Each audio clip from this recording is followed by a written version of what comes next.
Welcome to big news. నేను మీ గౌసుద్దీన్ షేక్.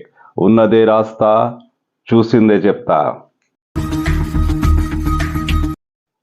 విశ్వసనీయంగా అందుతున్న సమాచారం ప్రకారం కాంగ్రెస్ పార్టీ తన ద్రోహుల పట్ల తీవ్రంగా స్పందించనుంది.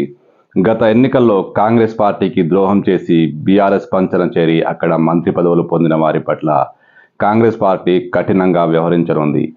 ఈసారి ఆ 12 మందిలో 9 మంది ఓడిపోయారు. ఒక్కరికి టికెట్ దక్కలేదు. కానీ సబితారెడ్డి, సుధీర్ రెడ్డిలు గెలిచారు. వీరు కాంగ్రెస్ పార్టీలో చేరుతున్నారనే వాదన వినిపిస్తోంది, పుకార్లు వినిపిస్తున్నాయి. కానీ కాంగ్రెస్ అధిష్టానం వీరి పట్ల కఠినంగా వ్యవహరించనుంది.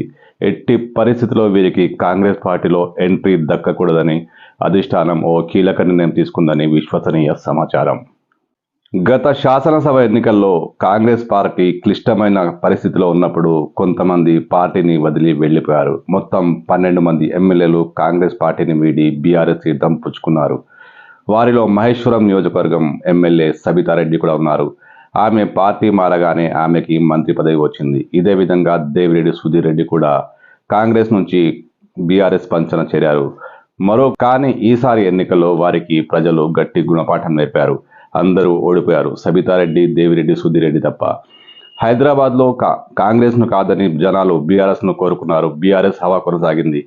ఆ హవాలో భాగంగానే వీరిద్దరూ గెలిచి గట్టెక్కారు. అయితే గెలిచిన ఈ ఇద్దరు బీఆర్ఎస్ పార్టీని వదిలేసి కాంగ్రెస్ పార్టీలో చేరబోతున్నారని పుకార్లు వినిపిస్తున్నాయి.